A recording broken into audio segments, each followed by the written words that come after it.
ಆತ್ಮೀಯ ವಿದ್ಯಾರ್ಥಿಗಳೇ, ಇಂದಿನ ಪಾಠಕ್ಕೆ ನಿಮ್ಮೆಲ್ಲರಿಗೂ ಸ್ವಾಗತ, ಸುಸ್ವಾಗತ. ಪ್ರೀತಿಯ ವಿದ್ಯಾರ್ಥಿಗಳೇ, ನಾವು ಹಿಂದೆ ಕಲಿತುಕೊಂಡಿದ್ವಿ, ಭಾರತ ಒಂದು ವೈವಿಧ್ಯತೆಯನ್ನು ಹೊಂದಿರುವಂತಹ ದೇಶ ಅಂತ. ಅನೇಕ ಧರ್ಮಗಳಿವೆ, ಅನೇಕ ಆಚರಣೆಗಳು, ನಂಬಿಕೆಗಳು, ರೂಢಿಗಳು, ಸಂಪ್ರದಾಯಗಳು, ಇವೆಲ್ಲ ವೈವಿಧ್ಯತೆಗಳನ್ನು ಹೊಂದಿರುವ ದೇಶ ಭಾರತ. ವಿವಿಧತೆಯಲ್ಲಿ ಏಕತೆ ಭಾರತದ ಶಕ್ತಿ. ಇವೆಲ್ಲವನ್ನ ತಿಳ್ಕೊಂಡಂತಹ ನಮ್ಗೆ ನಮ್ಮ ದೇಶದಲ್ಲಿರುವಂತಹ ಧರ್ಮಗಳ ಬಗ್ಗೆ ಪರಿಚಯ ಇದೆ. 4 ಧರ್ಮಗಳು ನಮ್ಮ ದೇಶದಲ್ಲಿ ಹುಟ್ಟಿದ್ವು ಅಂತ ನೋಡಿದ್ವಿ. ಯಾವ್ಯಾವುದದು ನೆನಪು ಮಾಡ್ಕೊಳ್ತೀರಾ? Very good. ಹಿಂದೂ, ಜೈನ, ಬೌದ್ಧ, ಸಿಖ್, ಈ ಧರ್ಮಗಳು ಭಾರತದಲ್ಲಿ ಜನಿಸಿವೆ. ಹಾಗೂ ಅನೇಕ ಧರ್ಮಗಳು ಭಾರತದಲ್ಲಿ ಇವೆ. ಯಾವೆಲ್ಲ ಧರ್ಮಗಳಿವೆ ಭಾರತದಲ್ಲಿ ಜನಿಸಿದ ಧರ್ಮಗಳನ್ನು ಹೊರತುಪಡಿಸಿ? ಇಸ್ಲಾಂ ಇದೆ, ಕ್ರಿಶ್ಚಿಯನ್ ಧರ್ಮ ಇದೆ, ಫಾರ್ಸಿ ಇದೆ ಅಲ್ವಾ? ಹೀಗೆ ಹಲವಾರು ಧಾರ್ಮಿಕ ನಂಬಿಕೆಗಳ, ಸಾಮಾಜಿಕ ಆಚರಣೆಗಳ ದೇಶ ನಮ್ದು. ಇಂತಹ ವೈವಿಧ್ಯತೆಯನ್ನೊಳಗೊಂಡ ದೇಶದಲ್ಲಿ ಅನೇಕ ಧಾರ್ಮಿಕ ಸುಧಾರಣೆಗಳಾಗಿವೆ, ಸಾಮಾಜಿಕ ಸುಧಾರಣೆಗಳಾಗಿವೆ. ಈ ಸಾಮಾಜಿಕ ಧಾರ್ಮಿಕ ಸುಧಾರಣೆಯನ್ನ ಒಳಗೊಂಡ ಒಂದು ಪಾಠವೇ 6ನೇ ಅಧ್ಯಾಯ, ಸಾಮಾಜಿಕ ಧಾರ್ಮಿಕ ಸುಧಾರಣಾ ಚಳುವಳಿ. ಇಲ್ಲಿ ನಾವು ಆಚಾರ್ಯತ್ರಯರ ಜೀವನ, ಬೋಧನೆಗಳನ್ನ ಕಲ್ತ್ಕೊಳ್ತೀವಿ. ಆಚಾರ್ಯತ್ರಯರು ಯಾರವರು? ಬಹುಶಃ ನಿಮ್ಗೆ ಗೊತ್ತಿರಬಹುದಲ್ವಾ? ಯಾರನ್ನ ಆಚಾರ್ಯತ್ರಯರು ಅಂತ ಕರೀತಾರೆ? Very good. ಶಂಕರಾಚಾರ್ಯರು, ರಾಮಾನುಜಾಚಾರ್ಯರು, ಮಧ್ವಾಚಾರ್ಯರು, ಇವರನ್ನ ಆಚಾರ್ಯತ್ರಯರು ಅಂತ ಕರೀತಾರೆ. ಹಾಗೇನೆ ತಮ್ಮ ಸಾಮಾಜಿಕ ಧಾರ್ಮಿಕ ಸುಧಾರಣೆಯ ಮೂಲಕ, ತಮ್ಮ ವಚನ ಸಾಹಿತ್ಯಗಳ ಮೂಲಕ ಸಮಾಜದ ಅಂಕು ಡೊಂಕುಗಳನ್ನು ತಿದ್ದುವ ದೊಡ್ಡ ಕಾರ್ಯವನ್ನ ಕೈಗೊಂಡ ಭಕ್ತಿ ಭಂಡಾರಿ ಅನ್ಸ್ಕೊಂಡವರು ಯಾರವರು? ಬಸವಣ್ಣ, ಬಸವೇಶ್ವರ. ಅವರ ಸಾಧನೆಗಳನ್ನ, ಅವರ ವಿಚಾರಗಳನ್ನ ತಿಳ್ಕೊಳ್ತೀವಿ 6ನೇ ಅಧ್ಯಾಯದಲ್ಲಿ. ಭಕ್ತಿಯನ್ನ ಪ್ರಧಾನವಾಗಿ, ಭಕ್ತಿಯನ್ನೇ ಪ್ರಮುಖ ವಿಷಯವಾಗಿ ಇಟ್ಟುಕೊಂಡು ನಡೆದಂತಹ ಒಂದು ಚಳುವಳಿ ಭಕ್ತಿ ಚಳುವಳಿ ಅಂತ ಕರೀತಾರೆ. ಅಲ್ಲಿ ಆಡಂಬರಕ್ಕೆ ಪ್ರಾಧಾನ್ಯತೆ ಇಲ್ಲ, ಅಲ್ಲಿ ಭಕ್ತಿಗೆ ಪ್ರಾಧಾನ್ಯತೆ ಇದೆ. ಅಂತಹ ಭಕ್ತಿ ಚಳುವಳಿಯ ರಮಾನಂದ, ಕಬೀರ, ಗುರುನಾನಕ್, ಮೀರಾಬಾಯಿ, ಚೈತನ್ಯ, ಇವರ ಬಗ್ಗೆ ತಿಳ್ಕೊಳ್ತೀವಿ 6ನೇ ಅಧ್ಯಾಯದಲ್ಲಿ. ಹಿಂದೂ ಮುಸ್ಲಿಮರನ್ನ ಒಂದುಗೂಡಿಸುವ ಒಂದು ಪ್ರಯತ್ನವಾಗಿ ನಡೆದ ಸೂಫಿ ಚಳುವಳಿ, ಸೂಫಿ ಚಳುವಳಿಯ ಸಂತರು ಚಿಸ್ತಿ, ಸುಹರ್ವರ್ದಿ, ನಕ್ಷಬಂದಿ, ರೌಶನೀಯತ್ ಮೊದಲಾದ ಪಂಥಗಳು, ಇವೆಲ್ಲವುಗಳ ಒಂದು ಸಮಗ್ರ ಚಿತ್ರಣ 6ನೇ ಅಧ್ಯಾಯ, ಸಾಮಾಜಿಕ ಮತ್ತು ಧಾರ್ಮಿಕ ಸುಧಾರಣಾ ಚಳುವಳಿ. ಈ ಪಾಠದ ಮೊದಲನೆಯ ಭಾಗವಾಗಿ ನಾವು ಇಂದು ಶಂಕರಾಚಾರ್ಯರು, ಅವರ ಜೀವನ, ಅವರ ಬೋಧನೆ, ಇವುಗಳನ್ನು ತಿಳ್ಕೊಳ್ಳೋಣ. ಪರೀಕ್ಷಾ ದೃಷ್ಟಿಯಿಂದ ಈ ಪಾಠ ತುಂಬಾನೇ ಮಹತ್ವದ್ದು. ಯಾಕೆಂದ್ರೆ ಈ ಪಾಠದಿಂದ 1 ಅಂಕದ ಒಂದು ಪ್ರಶ್ನೆ, 2 ಅಂಕದ ಒಂದು ಪ್ರಶ್ನೆ, 5 ಅಂಕದ ಒಂದು ಪ್ರಶ್ನೆ ಬರುತ್ತೆ. 8 ಅಂಕ ನಿಶ್ಚಿತ. ಹಾಗಾಗಿ ನಾವು ಶಂಕರಾಚಾರ್ಯರಿಗೆ ಸಂಬಂಧಪಟ್ಟಂತಹ 1, 2, 5 ಅಂಕದ ಎಲ್ಲ ವಿಚಾರಗಳನ್ನ ಈ ಪಾಠದಲ್ಲಿ ತಿಳ್ಕೊಂಡ್ಬಿಡೋಣ. ಹಾಗಾದ್ರೆ ಆರಂಭಿಸೋಣವೇ? ಶಂಕರಾಚಾರ್ಯರ ಜೀವನ ಮತ್ತು ಸಾಧನೆ, ಜೀವನ ಮತ್ತು ಸಾಧನೆಯ ಜೊತೆಗೆ ಬೋಧನೆ, ಅವರ ಸಿದ್ಧಾಂತ, ಇವುಗಳನ್ನ ತಿಳ್ಕೊಳ್ಳೋಣ. ಬಹುಶಃ ನಿಮ್ಗೆ ಗೊತ್ತಿರಬಹುದು ಶಂಕರಾಚಾರ್ಯರು ಎಲ್ಲಿ ಜನಿಸಿದ್ರು ಅಂತ. ಗೊತ್ತಿದ್ರೆ ನೆನಪು ಮಾಡ್ಕೊಳ್ತೀರಾ? ನಿಮ್ಮ ಸ್ಮರಿಸುವಿಕೆ ಚೆನ್ನಾಗೇನೆ ಇದೆ. ಕಾಲ ಮರ್ತೋಗಿರ್ಬೋದು, ಸ್ಥಳವನ್ನ ಸರಿಯಾಗಿ ಹೇಳಿದಿರಾ. ಸಾಮಾನ್ಯ ಶಕ 788ರಲ್ಲಿ ಕೇರಳದ ಕಾಲಡಿ, ಕೇರಳದಲ್ಲಿರುವಂತಹ ಒಂದು ಸ್ಥಳ ಕಾಲಡಿ ಅಂತ. ಆ ಕಾಲಡಿ ಎನ್ನುವ ಸ್ಥಳದಲ್ಲಿ ಶಂಕರಾಚಾರ್ಯರ ಜನನ ಆಗತ್ತೆ ಸಾಮಾನ್ಯ ಶಕ 788ರಲ್ಲಿ. ಹಾಗಾದ್ರೆ ಶಂಕರಾಚಾರ್ಯರ ತಂದೆ ಯಾರಿರಬಹುದು, ತಾಯಿ ಯಾರಿರಬಹುದು ಅನ್ನೋ ಪ್ರಶ್ನೆ ಕಾಡತ್ತೆ ಅಲ್ವಾ? ನೆನ್ಪಿದ್ಯಾ ನಿಮ್ಗೆ ಶಂಕರಾಚಾರ್ಯರ ತಂದೆ ತಾಯಿ ಯಾರ್ಯಾರು ಅಂತ? ಕರೆಕ್ಟ್. ತಂದೆ ಶಿವಗುರು, ತಾಯಿ ಆರ್ಯಾಂಬ. ಶಿವಗುರು ಮತ್ತು ಆರ್ಯಾಂಬ ಈ ದಂಪತಿಗಳ ಪುತ್ರನಾಗಿ ಸಾಮಾನ್ಯ ಶಕ 788ರಲ್ಲಿ ಕೇರಳದ ಕಾಲಡಿಯಲ್ಲಿ ಜನಿಸಿದವರು ಶಂಕರಾಚಾರ್ಯರು. ಶಂಕರಾಚಾರ್ಯರು ತುಂಬಾ ಮೇಧಾವಿ ವ್ಯಕ್ತಿಗಳು, ಅದ್ಭುತವಾದ ಜ್ಞಾನ ಸಂಪನ್ನ ವ್ಯಕ್ತಿ. ಅವರ ಬಾಲ್ಯ ತಮ್ಮ ತಾಯಿಯ ಜೊತೆಗೆ ಹೆಚ್ಚು ಒಡನಾಟದಿಂದ ಕೂಡಿರುತ್ತೆ. ತಾಯಿ ತನ್ನ ಮಗುವನ್ನ ಅತ್ಯಂತ ಚೆನ್ನಾಗಿ ಬೆಳೆಸ್ತಾರೆ, ಪ್ರೀತಿಯಿಂದ ಬೆಳೆಸ್ತಾರೆ, ಅಕ್ಕರೆಯಿಂದ ಬೆಳೆಸ್ತಾರೆ, ಮಮತೆಯನ್ನ ಧಾರೆ ಎರೆದು ಬೆಳೆಸ್ತಾರೆ. ಹಾಗೂ ತನ್ನ ಮಗ ಒಬ್ಬ ಮಹಾನ್ ಪುರುಷ ಆಗಬೇಕು ಅನ್ನೋ ಯೋಚನೆ, ಅನ್ನುವ ಇಚ್ಛೆ ತಾಯಿ ಆರ್ಯಾಂಬರಿಗೆ ಇರುತ್ತೆ. ಆದರೆ ಶಂಕರರ ವಿಚಾರನೆ ಬೇರೆ. ಅವರಿಗೆ ಈ ಲೌಕಿಕ ಪ್ರಪಂಚದ ಬಗ್ಗೆ ಆಸಕ್ತಿಯೇ ಇಲ್ಲ. ಅವರ ಎಲ್ಲ ವಿಚಾರಗಳು, ಚಿಂತನೆಗಳು ಆಧ್ಯಾತ್ಮಿಕ ಜಗತ್ತಿನ ಕಡೆಗಿತ್ತು. ತಾಯಿ ಬಯಸುವ ಆ ಲೌಕಿಕ ಪ್ರಪಂಚ, ಅದರ ಸುಖ, ಅದರ ಯಾವುದರ ಕಡೆಗೆ ಪರಿವೆಯೇ ಇಲ್ಲದ ವ್ಯಕ್ತಿ ಶಂಕರಾಚಾರ್ಯ. ಅವರು ತಾಯಿ ಹತ್ರ ತಮ್ಮ ಇಚ್ಛೆಯನ್ನ ಹೇಳ್ಕೊಳ್ತಾರೆ, ತಾನು ಸನ್ಯಾಸಿ ಆಗ್ಬೇಕು ಅಂತ. ಆದರೆ ತಾಯಿ ಒಪ್ತಾರ? ಯಾವ ತಾಯಿನೂ ಒಪ್ಪದ ವಿಚಾರ ಅದು. ತಾಯಿ ಒಪ್ಪಲಿಲ್ಲ. ಆದರೆ ತಾಯಿಯನ್ನ ಒಪ್ಪಿಸಿದರು ಶಂಕರಾಚಾರ್ಯರು. ಉಪಾಯವಾಗಿ ತಾಯಿಯನ್ನ ಒಪ್ಪಿಸಿ ಸನ್ಯಾಸಿ ಆಗ್ತಾರೆ ಶಂಕರಾಚಾರ್ಯರು.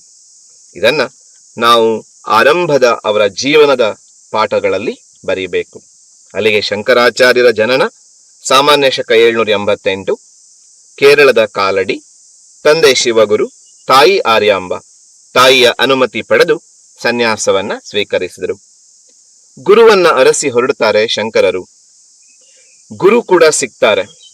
ನರ್ಮದಾ ನದಿಯ ತೀರದಲ್ಲಿ ಗೋವಿಂದ ಭಗವತ್ಪಾದರ್ ಇವರನ್ನ ತಮ್ಮ ಗುರುವಾಗಿ ಸ್ವೀಕರಿಸ್ತಾರೆ ಶಂಕರಾಚಾರ್ಯರು. ಗೋವಿಂದ ಭಗವತ್ಪಾದರಿಂದ ಅನೇಕ ವಿಷಯಗಳನ್ನ ತಿಳ್ಕೊಂಡು, ಜ್ಞಾನದ ದಾಹವನ್ನ ಇಂಗಿಸಿಕೊಂಡು ಅವರು ಮತ್ತಷ್ಟು ಜ್ಞಾನ ಪಡೆಯುವ ಸಲುವಾಗಿ ದೇಶ ಸಂಚಾರಕ್ಕೆ ಹೊರಡುತ್ತಾರೆ. ದೇಶವನ್ನ ಕಾಲ್ನಡಿಗೆಯಲ್ಲಿ ಸಂಚರಿಸ್ತಾರೆ. ಒಂದಲ್ಲ, ಎರಡಲ್ಲ, 3 ಸಲ ದೇಶ ಸಂಚಾರ ಮಾಡ್ತಾರೆ. ಅದ್ಭುತವಾದ ವಿಚಾರ ಅಲ್ವಾ ಇದು? ಒಬ್ಬ ವ್ಯಕ್ತಿ ಕಾಲ್ನಡಿಗೆಯಲ್ಲಿ 3 ಸಲ ದೇಶವನ್ನ ಸಂಚರಿಸುವುದು ಸಾಮಾನ್ಯ ಸಂಗತಿನ? ಸಾಧ್ಯವೇ ಇಲ್ಲ ಅಲ್ವಾ? ಇದೊಂದು ಅಸಾಮಾನ್ಯ ಸಂಗತಿ. ಅಸಾಮಾನ್ಯ ಪುರುಷರಿಂದ ಮಾತ್ರ ಸಾಧ್ಯ. ಅಂತಹ ಅಸಾಮಾನ್ಯ ವ್ಯಕ್ತಿ ಶಂಕರಾಚಾರ್ಯ. ಹಾಗಾಗಿ ಶಂಕರಾಚಾರ್ಯರು 3 ಬಾರಿ ದೇಶ ಸಂಚಾರ ಮಾಡ್ತಾರೆ ಕಾಲ್ನಡಿಗೆಯಲ್ಲಿ. ಎಲ್ಲೆಲ್ಲ ಹೋದ್ರು? ಹಾಗಾದ್ರೆ ಯಾವೆಲ್ಲ ಸ್ಥಳಗಳಿಗೆ ಹೋದ್ರು ಅಂತ ನೋಡೋದಾದ್ರೆ, ಪುರಿ ಎನ್ನುವ ಪ್ರದೇಶಕ್ಕೆ ಹೋಗ್ತಾರೆ. ಪೂರ್ವದಲ್ಲಿ ಇರುವಂತಹ ಒಂದು ಅತ್ಯಂತ ಪ್ರಮುಖವಾದ ಪ್ರದೇಶ ಪುರಿಯನ್ನ ಸಂದರ್ಶಿಸಿ ಮುಂದುವರಿತಾರೆ. ನಮ್ಮ ದೇಶದ ಮುಕುಟಮಣಿಯಾಗಿರುವಂತಹ ಕಾಶ್ಮೀರವನ್ನ ಸಂದರ್ಶಿಸ್ತಾರೆ. ನಮ್ಮ ನೆರೆಯ ದೇಶ ನೇಪಾಳಕ್ಕೆ ಹೋಗ್ತಾರೆ, ಬನಾರಸ್ಸಿಗೆ ಹೋಗ್ತಾರೆ, ಬದರಿನಾಥ, ಕೇದಾರ, ದ್ವಾರಕೆ, ಕಂಚಿ, ಹೀಗೆ ಹಲವಾರು ಪ್ರದೇಶಗಳನ್ನ ಭೇಟಿ ಮಾಡ್ತಾರೆ ಶಂಕರಾಚಾರ್ಯರು. ನಮ್ಮಲ್ಲೊಂದು ಗಾದೆ ಇದೆ, ಗೊತ್ತಿದೆಯಾ ನಿಮ್ಗದು? ದೇಶ ಸುತ್ತು, ಮುಂದೇನು? ವೆರಿ ಗುಡ್, ಕೋಶ ಓದು ಅಂತ. ದೇಶ ಸುತ್ತಿದ್ರೆ ಕೋಶ ಓದಿದಷ್ಟು ಜ್ಞಾನ ಭಂಡಾರ ಸಿಗತ್ತೆ. ನಮ್ಮ ವಿಭಿನ್ನ ಸಂಸ್ಕೃತಿ, ವಿಭಿನ್ನ ಜನ, ಅವರ ಆಚಾರ, ವಿಚಾರ, ಪರಂಪರೆ ಎಲ್ಲ ಗೊತ್ತಾಗತ್ತೆ. ಶಂಕರಾಚಾರ್ಯರು ಮಾಡಿದ್ದು ಇದನ್ನೇ. ಇಡೀ ದೇಶ ಸಂಚಾರದಿಂದ ಅವರಿಗೆ ನಮ್ಮ ದೇಶದ ವಾಸ್ತವ ಏನು ಅಂತ ಗೊತ್ತಾಯಿತು. ಅದನ್ನ ದೃಷ್ಟಿಯಲ್ಲಿ ಇಟ್ಟುಕೊಂಡು ಅವರು ತಮ್ಮ ಚಿಂತನೆಗಳನ್ನ ಮಾಡೋದಕ್ಕೆ ಶುರು ಮಾಡಿದರು. ಹೀಗೆ 3 ಬಾರಿ ದೇಶ ಸಂಚಾರವನ್ನ ಮಾಡ್ತಾರೆ. 4 ದಿಕ್ಕಿಗೆ 4 ಮಠಗಳನ್ನ ಕಟ್ತಾರೆ. ಅದನ್ನ ನಾವು ಮುಂದಿನ ಹಂತದಲ್ಲಿ ಬರೆಯಬೇಕು. ಯಾವೆಲ್ಲ ಮಠಗಳನ್ನ ಕಟ್ಟಿದರು ಅಂತ. 4 ದಿಕ್ಕು, ಪೂರ್ವಕ್ಕೊಂದು, ಪಶ್ಚಿಮಕ್ಕೊಂದು, ಉತ್ತರಕ್ಕೊಂದು, ದಕ್ಷಿಣಕ್ಕೊಂದು, ಹೀಗೆ 4 ಮಠಗಳನ್ನ ಕಟ್ಟಿಸ್ತಾರೆ. ಅದರಲ್ಲಿ ಮೊದಲನೆಯ ಮಠ ಪೂರ್ವದ ಪುರಿ. ಪೂರ್ವದ ಪುರಿಯಲ್ಲಿ ಗೋವರ್ಧನ ಪೀಠವನ್ನ ಸ್ಥಾಪಿಸ್ತಾರೆ. ಪಶ್ಚಿಮದಲ್ಲಿ ಶಕ್ತಿ ಮಾತೆಯಾದ ಕಾಳಿಕಾದೇವಿಯ ಮಠ. ಆನಂತರ ಉತ್ತರದಲ್ಲಿ ಜ್ಯೋತಿರ್ಮಠ ಬದರಿಯಲ್ಲಿ, ಹಾಗೂ ದಕ್ಷಿಣದಲ್ಲಿ ಶಾರದಾ ಮಠ. ಹೀಗೆ 4 ಮಠಗಳನ್ನ ಸ್ಥಾಪಿಸ್ತಾರೆ ಶಂಕರಾಚಾರ್ಯರು. ಪುರಿಯ ಗೋವರ್ಧನ ಪೀಠ, ದ್ವಾರಕೆಯ ಕಾಳಿಕಾ ಮಠ, ಬದರಿಯ ಜ್ಯೋತಿರ್ಮಠ, ಶೃಂಗೇರಿಯ ಶಾರದಾ ಮಠ. ಹೀಗೆ 4 ಮಠಗಳ ಮೂಲಕವಾಗಿ 4 ದಿಕ್ಕುಗಳಲ್ಲಿ ಆಧ್ಯಾತ್ಮಿಕ ಶಕ್ತಿಯನ್ನ ಪ್ರವಹಿಸುವಂತೆ ಮಾಡ್ತಾರೆ ಶಂಕರಾಚಾರ್ಯರು. ಇದು ಇವರ ಅತ್ಯಂತ ಶ್ರೇಷ್ಠ ಸಾಧನೆ. ಶಂಕರಾಚಾರ್ಯರು ಸ್ಥಾಪಿಸಿದ ಮಠಗಳು ಯಾವ್ಯಾವುದು ಅನ್ನೋದು ತುಂಬಾ ಮಹತ್ವವಾದ ವಿಷಯ. ಪುರಿಯಲ್ಲಿ ಗೋವರ್ಧನ ಮಠ, ಪೂರ್ವದಲ್ಲಿ, ಪಶ್ಚಿಮದ ದ್ವಾರಕೆಯಲ್ಲಿ ಕಾಳಿಕಾ ಮಠ, ದಕ್ಷಿಣದ ಶೃಂಗೇರಿಯಲ್ಲಿ ಶಾರದಾ ಮಠ, ಹಾಗೂ ಉತ್ತರದ ಬದರಿಯಲ್ಲಿ ಜ್ಯೋತಿರ್ಮಠಗಳನ್ನ ಸ್ಥಾಪಿಸ್ತಾರೆ. ಅದ್ವೈತ ಸಿದ್ಧಾಂತವನ್ನ ಪ್ರತಿಪಾದಿಸ್ತಾರೆ ಶಂಕರಾಚಾರ್ಯರು. ಶಂಕರಾಚಾರ್ಯರ ಸಿದ್ಧಾಂತ ಯಾವುದು? ತುಂಬಾ ಮಹತ್ವದ ವಿಚಾರ, ಅದ್ವೈತ. ನಮ್ಗೆ ಅನೇಕ ಸಲ ಅದ್ವೈತಗಳ ನಡುವೆ ಸಂಶಯ ಬರುತ್ತೆ, ಕನ್ಫ್ಯೂಸ್ ಆಗತ್ತೆ. ಕನ್ಫ್ಯೂಸ್ ಮಾಡ್ಕೋಬೇಡಿ. ಶಂಕರ ಎಷ್ಟಕ್ಷರ ಇದೆ? 3 ಅಲ್ವಾ? ಅದ್ವೈತದಲ್ಲಿ ಎಷ್ಟಕ್ಷರ ಇದೆ? 3 ಅಲ್ವಾ? ಶಂಕರ ಅದ್ವೈತ 2 ಒಂದೇ, ಅದು 3 ನೆನ್ಪಿಟ್ಕೊಳ್ಳೋದಕ್ಕೆ ಮಾತ್ರ. ಮಧ್ವ 2 ಅಕ್ಷರ, ಅವರು ಬೋಧಿಸಿದ ಸಿದ್ಧಾಂತ ದ್ವೈತ, ಅದು 2 ಅಕ್ಷರ. ನಾವಿಲ್ಲಿ ಅದ್ವೈತ ಸಿದ್ಧಾಂತವನ್ನ ಏನು, ಅದರ ವಿಚಾರ ಏನು ಅನ್ನೋದನ್ನ ಅವರ ಬೋಧನೆಯ ಭಾಗದಲ್ಲಿ ತಿಳ್ಕೊಳ್ಳೋಣ. ಅದ್ವೈತ ಸಿದ್ಧಾಂತದ ಪ್ರತಿಪಾದನೆ ಮಾಡ್ತಾರೆ. ತಮ್ಮ ಸಾಧನೆಯ ಮೂಲಕ ಜಗದ್ಗುರು ಅನಿಸ್ಕೊಳ್ತಾರೆ, ಸರ್ವಜ್ಞ ಅಂತ ಅನಿಸ್ಕೊಳ್ತಾರೆ. ನೋಡಿ, ಶಿವಗುರುವಿನ ಮಗ ಜಗದ್ಗುರುವಾದ ಕಥೆ ಇದು. ಕಥೆ ಅನ್ನೋದಕ್ಕಿಂತ ವಾಸ್ತವ, ಶಿವಗುರುವಿನ ಮಗ ತನ್ನ ಸಾಧನೆಯ ಮೂಲಕ ಜಗದ್ಗುರು ಆದರು, ಸರ್ವಜ್ಞ ಅಂತ ಅನಿಸ್ಕೊಂಡ್ರು. ಮತ್ತೊಂದು ಉತ್ತಮವಾದ ಕೆಲಸ ಶಂಕರಾಚಾರ್ಯರಿಂದ ಆಗತ್ತೆ. ಅವರು ದೇಶ ಸಂಚಾರ ಮಾಡಿದಾಗ ಒಂದು ವಿಷಯವನ್ನ ಗಮನಿಸಿದ್ರು. ನಮ್ಮ ದೇಶದಲ್ಲಿ ವಿವಿಧ ದೇವರನ್ನ ಪೂಜಿಸುವ ವಿವಿಧ ಪಂಥಗಳಿದಾವೆ. ಶೈವ ಪಂಥ ಇದೆ, ಶಾಕ್ತ ಪಂಥ ಇದೆ, ವೈಷ್ಣವ ಪಂಥ ಇದೆ, ಶಕ್ತಿ ಪಂಥಗಳಿದಾವೆ. ಹೀಗೆ ಅನೇಕ ಪಂಥಗಳನ್ನ ಗಮನಿಸಿದಾಗ ಅವರಿಗೆ ಅನ್ನಿಸ್ತು ಈ ಪಂಥಗಳನ್ನ ಒಂದುಗೂಡಿಸ್ಬೇಕು ಅಂತ. ಅದಕ್ಕೋಸ್ಕರ ಅವರು 6 ದೇವರ ಪೂಜೆಗೆ ಅವಕಾಶ ಮಾಡಿಕೊಡ್ತಾರೆ, ಎಲ್ಲಾ ಪಂಥಗಳನ್ನ ಒಂದುಗೂಡಿಸ್ತಾರೆ. ಹಾಗಾಗಿ ಅವರನ್ನ ಷಣ್ಮಥ ಸ್ಥಾಪನಾಚಾರ್ಯ ಅಂತ ಕರೀತಾರೆ. ಹಾಗಾದ್ರೆ ಯಾವ ದೇವರುಗಳ ಪೂಜೆಗೆ ಅವಕಾಶ ಮಾಡಿಕೊಟ್ರು? ಶಿವ, ಶಕ್ತಿ, ಕುಮಾರ, ಗಣೇಶ, ಸೂರ್ಯ, ವಿಷ್ಣು, ಈ 6 ದೇವರ ಪೂಜೆಗೆ ಪ್ರಾಮುಖ್ಯತೆಯನ್ನ ನೀಡುತ್ತಾರೆ. ವಿವಿಧ ಪಂಥಗಳನ್ನ ಒಂದುಗೂಡಿಸ್ತಾರೆ, ಷಣ್ಮಥ ಸ್ಥಾಪನಾಚಾರ್ಯ ಅಂತ ಕರೆಸಿಕೊಳ್ತಾರೆ. ಇದೊಂದು ತುಂಬಾ ಮಹತ್ವದ ವಿಷಯ, ವಿವಿಧ ಪಂಥಗಳನ್ನ ಒಟ್ಟುಗೂಡಿಸುವ ಕೆಲಸ. ಇದೊಂದು ಧಾರ್ಮಿಕ ಸುಧಾರಣೆಯ ಮಹತ್ವದ ಹೆಜ್ಜೆ. ಒಂದಾಗಿ ನಡಿಬೇಕು, ನಾವೆಲ್ಲ ಒಟ್ಟಾಗಿರ್ಬೇಕು, ಅದೇ ಅದ್ವೈತ. ಒಂದಾಗಿ ಇರೋದು, ಎರಡಾಗಿ ಇರದೇ ಇರುವಂತದ್ದು, ಅದೇ ಅದ್ವೈತ.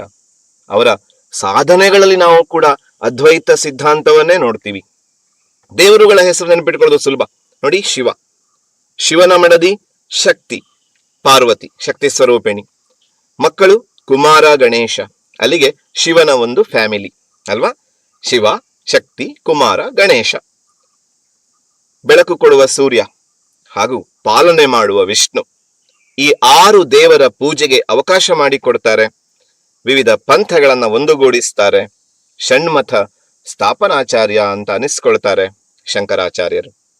ಆ ನಂತರದಲ್ಲಿ ನಾವು ಅವರ ಬಗ್ಗೆ, ಅವರ ಜೀವನದ ಮುಂದಿನ ಭಾಗವಾಗಿ ನೋಡಬೇಕು. ಅನೇಕ ಕೃತಿಗಳನ್ನ ಬರೀತಾರೆ.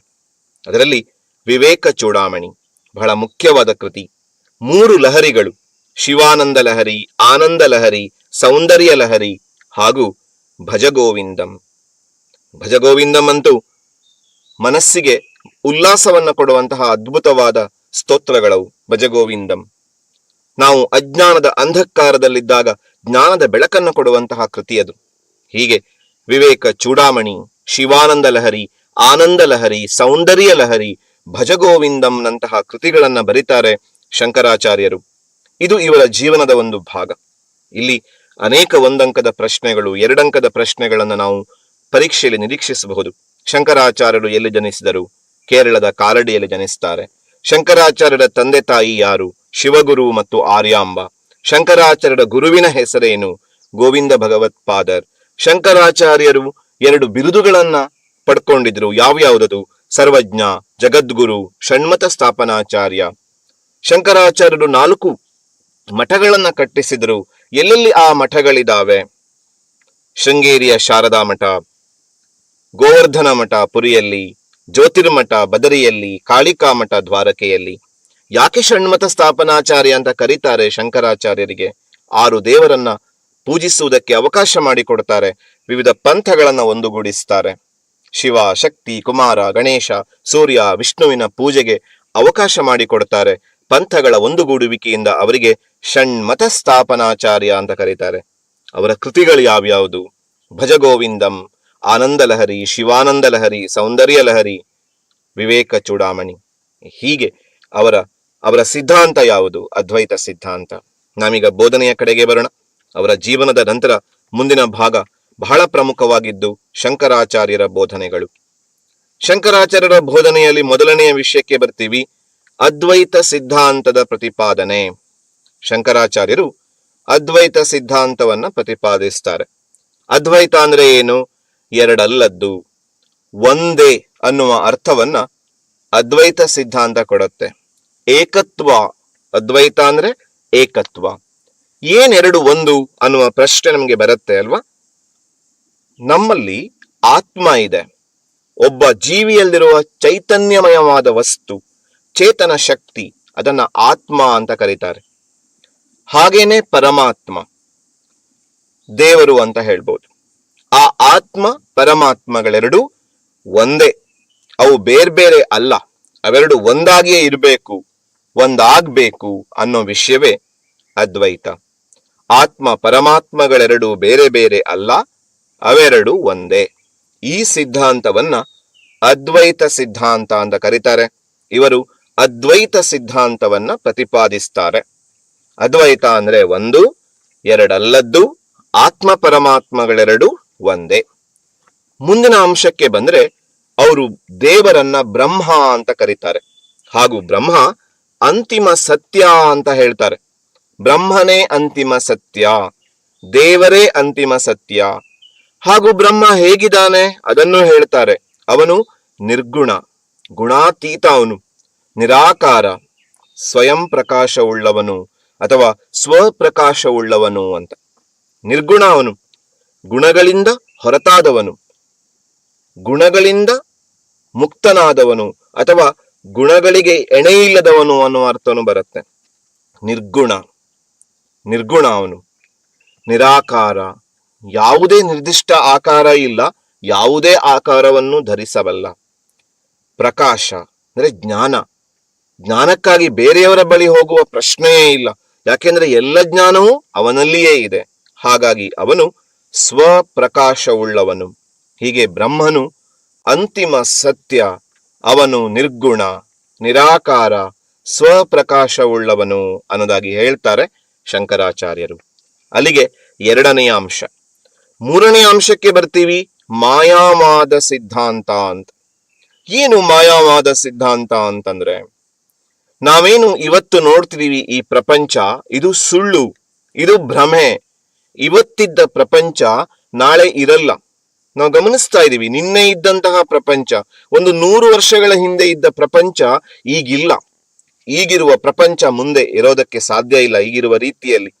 ಹಾಗಾಗಿ ಈ ಆಧ್ಯಾತ್ಮಿಕ ವಿಚಾರಗಳೇನಿದಾವೆ ಅದು ಶಾಶ್ವತವೇ ಹೊರತು ಲೌಕಿಕವಾದ ಈಗಿರುವ ಪ್ರಪಂಚ ಏನಿದೆ, ನಮ್ಮ ಕಣ್ಣಿಗೆ ಹೊರಗಣ್ಣಿಗೆ ಕಾಣುವಂತಹ ಪ್ರಪಂಚ, ಲೌಕಿಕ ಪ್ರಪಂಚ, ಅದು ಸತ್ಯವಲ್ಲ. ಆಧ್ಯಾತ್ಮಿಕ ಪ್ರಪಂಚ ಏನಿದೆ ಅದು ಸತ್ಯ. ಇದನ್ನೇ ಮಾಯಾವಾದ ಅಂತ ಕರೀತಾರೆ. ನಮಗೆ ಈ ಲೌಕಿಕ ಪ್ರಪಂಚವೇ ಸತ್ಯ ಅಂತ ಅನ್ಸತ್ತೆ, ಭ್ರಮೆ ಉಂಟಾಗತ್ತೆ. ಆದರೆ ತಿಳ್ಕೊಳ್ಳಿ, ಅದು ಸತ್ಯವಲ್ಲ. ನಾವು ಮುಂದೆ ಕಳಿಯಬೇಕಾದ, ಮುಂದೆ ಬದುಕಬೇಕಾದ ಒಂದು ಆಧ್ಯಾತ್ಮಿಕ ಪ್ರಪಂಚ ಇದೆ, ಅದು ಸತ್ಯ, ಅದು ಶಾಶ್ವತ.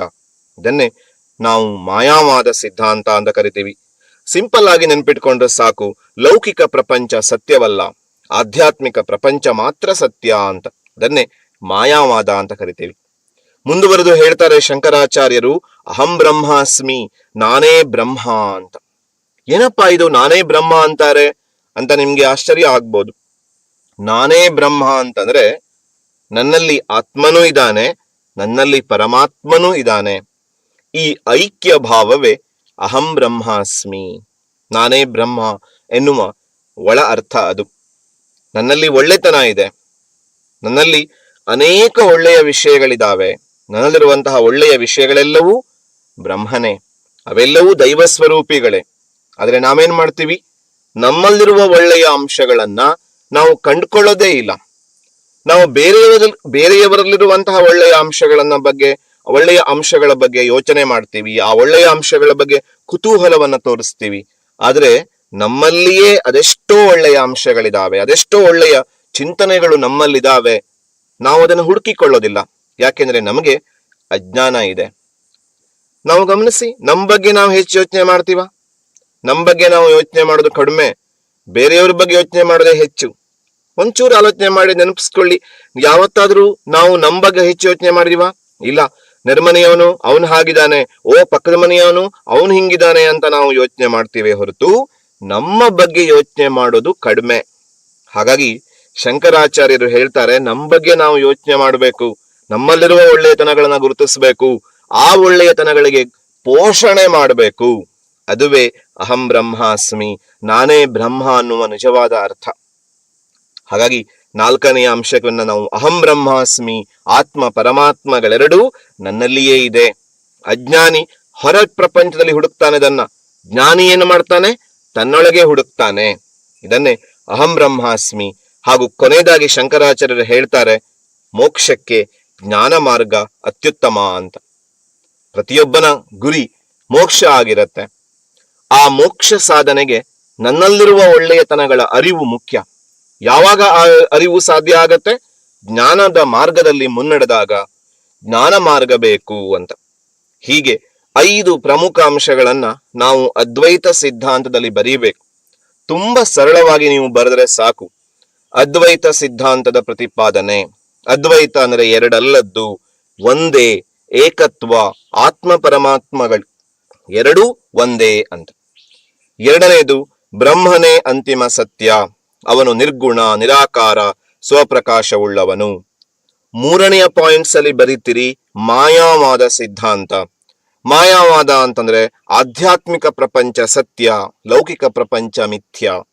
4ನೇದು ಅಹಂ ಬ್ರಹ್ಮಾಸ್ಮಿ, ನಾನೇ ಬ್ರಹ್ಮ, ನನ್ನಲ್ಲಿ ಆತ್ಮನೂ ಇದ್ದಾನೆ, ಪರಮಾತ್ಮನೂ ಇದ್ದಾನೆ, ಮೋಕ್ಷಕ್ಕೆ ಜ್ಞಾನ ಮಾರ್ಗವಿದೆ. ಹಾಗಾಗಿ ನಾವು ಜ್ಞಾನದ ದಾರಿಯಲ್ಲಿ ಮುನ್ನಡೆಯಬೇಕು, ನಮ್ಮಲ್ಲಿರುವ ಒಳ್ಳೆಯತನಗಳನ್ನ ಪರಿಚಯಿಸಿಕೊಳ್ಬೇಕು, ಅವುಗಳನ್ನ ಪೋಷಿಸಬೇಕು, ಆ ಮೂಲಕ ಮೋಕ್ಷ ಸಾಧಿಸಬೇಕು ಅಂತ. ಹೀಗೆ ಶಂಕರಾಚಾರ್ಯರ ಜೀವನ, ಅವರ ಬೋಧನೆಗಳನ್ನ ನಾವು ತಿಳ್ಕೊತಾ ಇದ್ದೀವಿ. ಅವರು ಸಾಮಾನ್ಯ ಶಕ 820ರಲ್ಲಿ ತಮ್ಮ 32ನೇ ವಯಸ್ಸಿನಲ್ಲಿ ಎಲ್ಲ ಸಾಧನೆಗಳನ್ನ ಪೂರ್ಣಗೊಳಿಸಿ ಅವರು ಮರಣವನ್ನ ಹೊಂದುತ್ತಾರೆ.